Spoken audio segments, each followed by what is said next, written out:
Okay, let's unpack this then. Today we're actually doing a deep dive on the phrase deep dive itself. Very meta. Right. But seriously, it's everywhere, isn't it? You hear it in meetings, articles, just all over. Definitely. It's one of those terms that's just exploded. Exactly. But what does it really mean? Like beyond the buzzword. Where did it come from? And maybe surprisingly, why do some people argue we should maybe, stop using it? That's kind of our mission today, to get past the surface level and really explore this phrase. And we've got some really interesting sources to help us do that. We'll be pulling insights from, well, linguistic analyses, guides that try to pin down its meaning, and even some pretty sharp critiques about how it gets overused. The goal really is to boil it down to the key takeaways for you so you can maybe see the phrase a bit differently. Okay, great. So let's start with the basics. What is a deep dive when people say it? Obviously not literal swimming most of the time. We're talking metaphor here. Right. At its absolute core, deep dive just means to explore or investigate something thoroughly or in depth. The classic analogy really works. Yeah. Think of that scuba diver. Yeah. They're not just, splashing around on the surface. They're going deep. They want to see everything, understand the whole underwater world there. Okay, so it's about going beyond the obvious. Exactly. Penetrating past those first impressions to get to a more nuanced understanding, real substance. That makes sense. And you see it used all the time. Like someone might say, I need to do a deep dive into the company's financials before investing. Perfect example. It signals you're not just glancing at the summary page, you're doing the work. Or the journalist did a deep dive into the politician's background. That sounds pretty intense, investigative even. Precisely. It implies that thoroughness, that level of detail. Though, sometimes, just for clarity's sake, explore this project thoroughly or investigate this project in depth works just as well. Sure. The deep dive phrasing just adds that extra layer of intensity, maybe. Right, that emphasis. Okay, so origin story time. This is fun. It actually did start with scuba diving, didn't it? It absolutely did. Literal deep dives exploring underwater. So that sense of adventure, of serious exploration, is baked right in. That's cool. And what's fascinating, I think, is how language itself does this.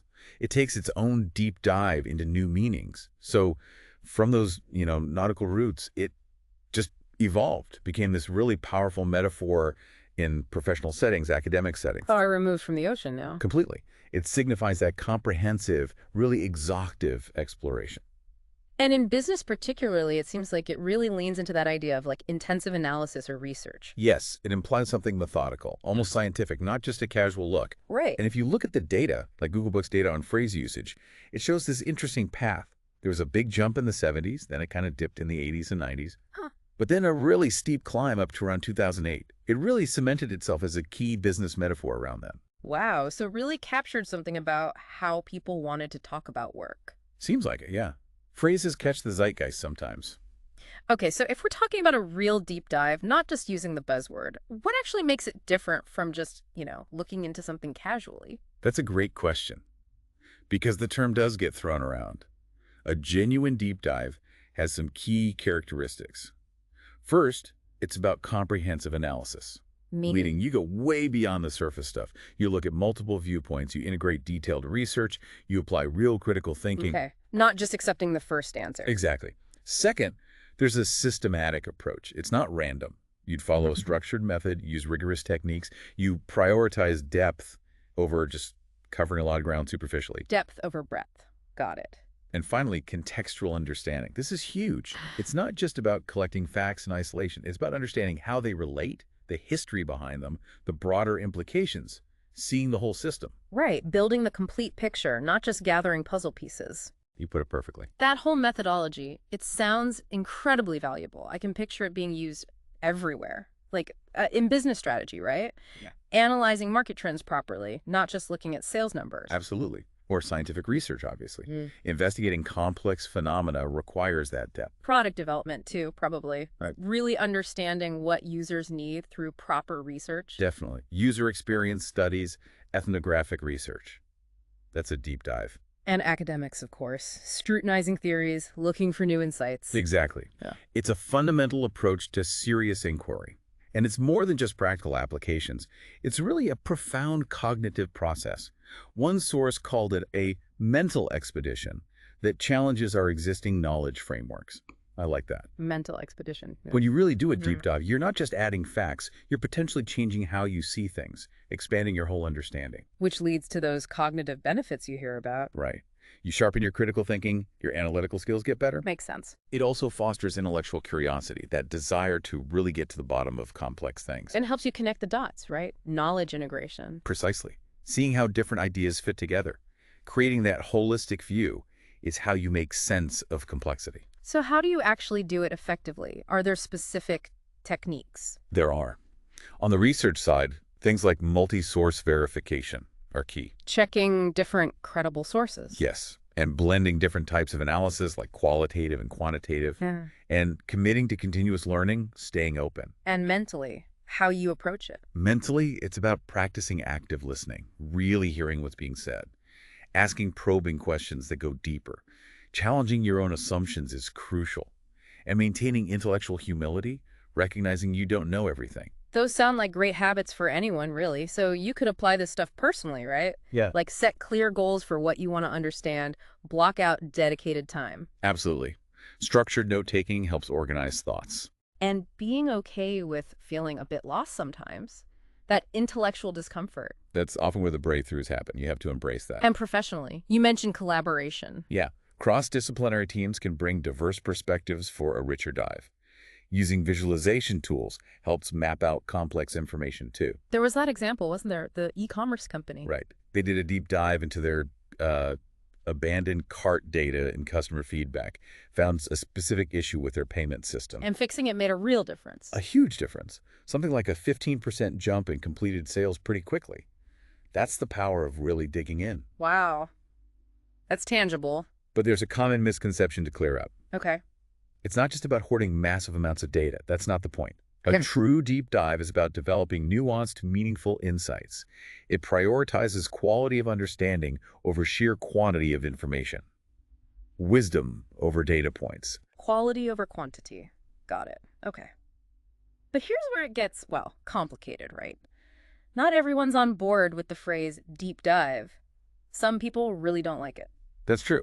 There's definitely a counter-narrative. The main argument is that it's become, frankly, overused business jargon. Jargon, yeah. People use it to sound, smart, sexy, and in the know, as one source put it, but maybe without the substance behind it. It's just a buzzword. I saw it was actually listed in the ridiculous business jargon dictionary.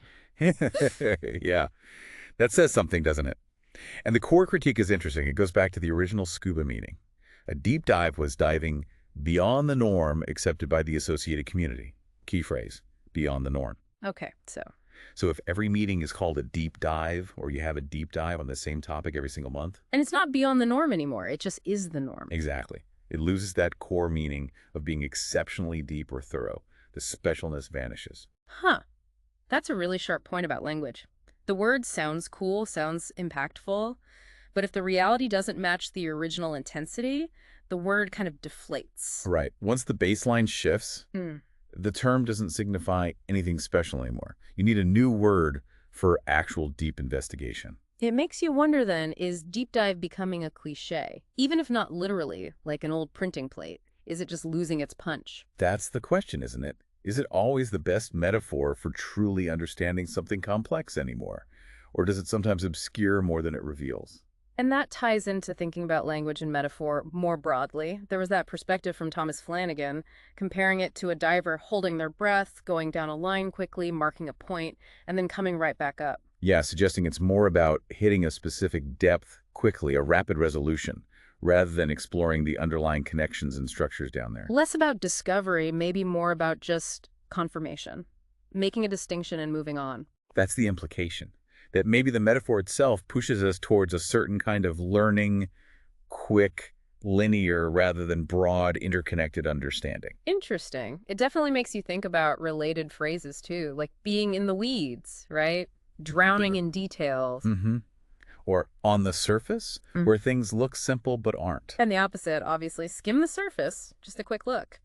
All these phrases paint a picture of different levels of engagement with information, but looking ahead, in this age of just constant information. Yeah, information overload. The ability to conduct a meaningful deep dive, to cut through the noise and find that quality understanding, that skill becomes even more crucial. And technologies like AI, advanced data analytics, Yeah. they're changing how we can do comprehensive analysis, but the underlying mindset, the why, remains essential. Wow. Okay, so that was quite the journey. We went from actual scuba divers Yeah. to business metaphors to what makes a real deep dive work, the cognitive side, and then this whole critique about overuse and jargon. And I think the core message that comes through is that a deep dive, done right, is really more than just a technique. It's a mindset. The mindset. Yeah, Yeah. it's about intellectual curiosity, rigorous thinking, and really committing to understanding things beyond just how they first appear, seeing the complexity. So maybe a final thought for everyone listening. Given how fast language changes and how these metaphors we use really do shape how we think, what deep dives might you be taking, maybe without realizing the true depth or the limits of where you're exploring? Or flipping that critique around. What might that barn-raising idea look like? A different metaphor entirely. Maybe a more collaborative, connection-building way to find clarity instead of just the solitary dive. Definitely something to think about.